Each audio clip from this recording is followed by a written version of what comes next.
Assalamualaikum warahmatullahi wabarakatuh. Alhamdulillah kita pada kesempatan kali ini akan belajar Al-Quran Hadis untuk kelas 7 semester 1 ya.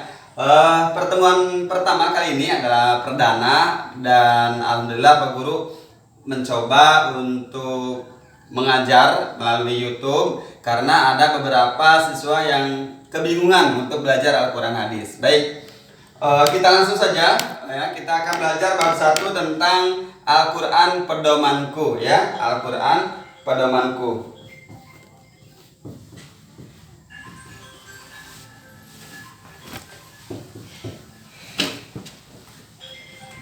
Al-Quran Pedomanku ya. Jadi untuk yang pertama ini kita akan belajar tentang definisi Al-Quran terlebih dahulu. Yang pertama adalah pengertian Al-Quran ya, pengertian Al-Quran. Yang pertama, Al-Quran menurut bahasa atau secara etimologi ya. Al-Quran secara bahasa atau secara etimologi yaitu dari bahasa Arab yang tulisannya qoro'a ya, qoro'u,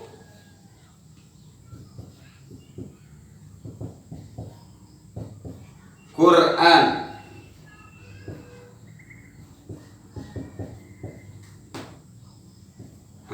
Artinya bacaan ya. Ya, Al-Quran secara bahasa artinya bacaan. Kemudian Al-Quran secara istilah atau secara syariat Islam adalah kalamullah ya, yang diturunkan melalui malaikat Jibril ya,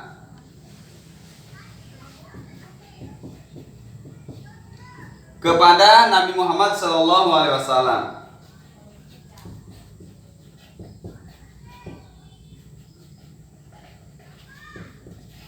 Ya, ini adalah definisi Al-Quran menurut syariat, yaitu kalamullah yang diturunkan melalui malaikat Jibril kepada Nabi Muhammad SAW. Itu definisi Al-Quran menurut syariat Islam ya. Nah, kemudian kita akan belajar setelah ini, akan kita lanjutkan dengan nama-nama lain Al-Quran, nama-nama lain Al-Quran ya.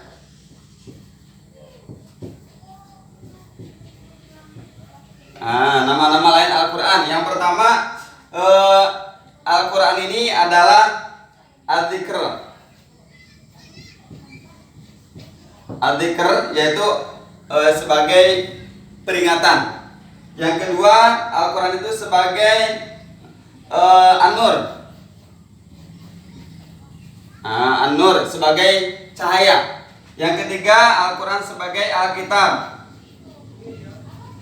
yang ditulis. Yang keempat, Al-Quran ini sebagai Al-Huda, yaitu artinya petunjuk ya. Ini Adzikr artinya peringatan, An-Nur artinya cahaya, kemudian Alkitab artinya yang ditulis ya, kemudian Al-Huda artinya petunjuk. Kemudian ini masih banyak lain lagi arti daripada Al-Quran ini ya, diantaranya adalah Asyifa ya. Banyak sekali ya, masih nama lain Al-Quran, tetapi mungkin yang kita kaji kali ini cukup 4 saja dulu. Kemudian tujuan diturunkannya Al-Quran ya, tujuan diturunkannya Al-Quran sebagaimana di dalam Al-Quran surat Al-Baqarah ya, ayat ke-185, yaitu Syahrul Ramadan alladzi unzila fihil Quran. Al-Quran itu diturunkan di bulan Ramadan ya, Syahrul Ramadan alladzi unzila fihil Quran. Jadi Al-Quran itu diturunkan pada tanggal 17 Ramadan ya. 17 Ramadan ini bertepatan pada malam Jumat. Nah, malam Jumat tanggal 17 Ramadan. Kemudian Tanggal hijriahnya berapa Pak Guru? Tanggal 6 Agustus. Kebetulan ini bulan Agustus kan? 6 Agustus 610 Masehi ya. Nah ini jadi dulu tanggal 6 Agustus 610 Masehi ini ya malam pertama kali turun ayat yang pertama, yaitu surat Al-Alaq ayat 1 sampai 5, yaitu Iqra bismi rabbikal ladzi khalaq sampai ayat yang kelima. Ini turun pada tanggal 17 Ramadan atau 6 Agustus 610 Masehi ya. Jadi syahrul Ramadan alladzi unzila bil Quran, jadi diturunkannya di bulan Ramadan, yaitu yang pertama kali turun yaitu surat Al-Alaq ya. Al-Alaq ayat 1 sampai 5 ya. Kemudian yang terakhir yaitu surah Al-Maidah ya. Al-Maidah ayat 3 ya. Al-Yauma akmaltu itu yang terakhir itu. Jadi yang pertama turun Al-Alaq ayat 1 sampai 5, yang terakhir surat Al-Maidah ayat 3. Kemudian tujuannya Al-Qur'an diturunkan adalah hudal linnas wa bayyinatin minal huda wal furqan ya. Hudal linnas, tujuan Al-Quran diturunkan yaitu tujuannya huda linnas, sebagai petunjuk bagi manusia ya.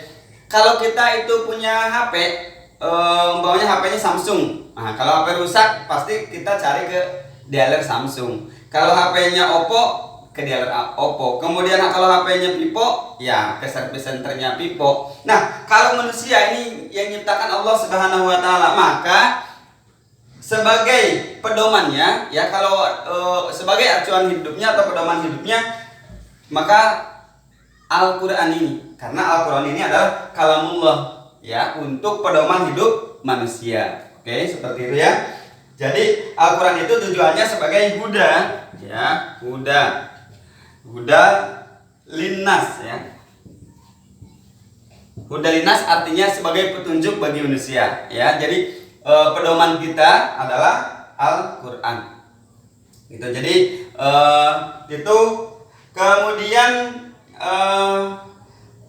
hal-hal yang lain ya, bahwa yang berkaitan definisi Al-Quran itu adalah sebentar, Pak Guru hapus dulu ya supaya tidak terlalu banyak.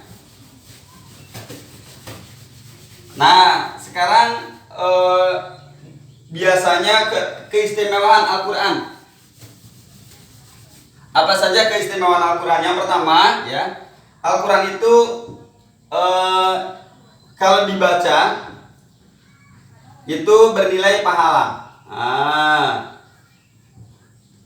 Kalau dibaca Al-Quran itu bernilai pahala. Dan dalam pembacaannya beda, maaf ya, dengan kitab seperti kitab Taurat, kitab Injil ya. Itu berbeda Al-Quran itu, karena Al-Quran itu istimewanya adalah ada membacanya itu ada tajwidnya.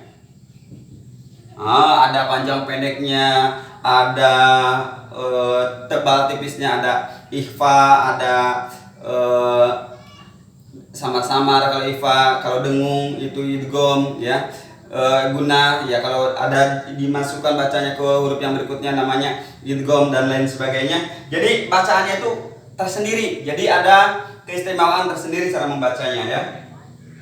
Ada yang harus tipis bacaannya, ada yang berbeda antara hurufnya dan bacaannya gitu. Kemudian yang kedua, selain Al-Quran ini dibacanya sebagai mendapatkan pahala, maka Al-Quran ini adalah sebagai mujizat Nabi Sallallahu Alaihi Wasallam.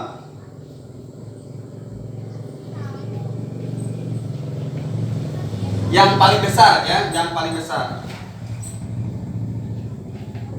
Kenapa yang paling besar? Karena ada juga yang lain, seperti Nabi itu Isra Miraj, kemudian dari jari, salah jari, kemudian Nabi Shallallahu Alaihi Wasallam keluar air. Tetapi Al-Quran ini mujizat yang paling besar ya. Kemudian yang ketiga ini bersifat abadi ya. Al-Quran ini sebagai pembenar ya terhadap kitab-kitab yang sebelumnya ya. Jadi ini terkait dengan Al-Quran sebagai pedoman hidup, ya. Jadi kita harus tahu bahwa definisi Al-Quran itu adalah bacaan. Kemudian Al-Quran dari sisi istilah adalah kalamullah yang diturunkan melalui perantaraan malaikat Jibril kepada Nabi Muhammad SAW. Kemudian Al-Quran diturunkan pada tanggal 17 Ramadan, ya. Tahun itu belum ada, tahun berapa gitu belum ada, karena saat itu masih hitungan tahunnya masih berdasarkan kejadian-kejadian, ya. Umat Islam belum punya tahun waktu itu, karena tahun Islam itu baru mulai pada saat Hijriah. Kemudian pada Masehinya Al-Quran itu diturunkan pada 6 Agustus 610 Masehi, ya, pada bulan Ramadan. Kemudian nama lain Al-Quran adalah Alkitab, Al-Huda, ya.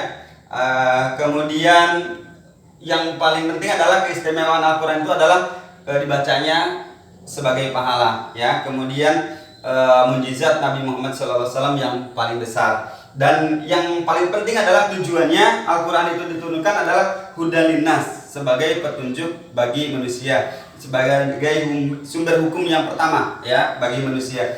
Dan tentu kita ingin mendapatkan kebaikan, ya, dunia dan akhiratnya, maka Al-Quran ini sebagai pedoman hidup kita, ya. Terima kasih. Ini pembelajaran Al-Quran hadis yang pertama tentang Al-Quran adalah pedomanku, dan insya Allah nanti berikutnya akan dilanjutkan dengan hadis sebagai pedomanku, ya, insya Allah. Jangan lupa tonton terus videonya, jangan lupa like dan subscribe. Terima kasih. Semoga bermanfaat. Assalamualaikum warahmatullahi wabarakatuh.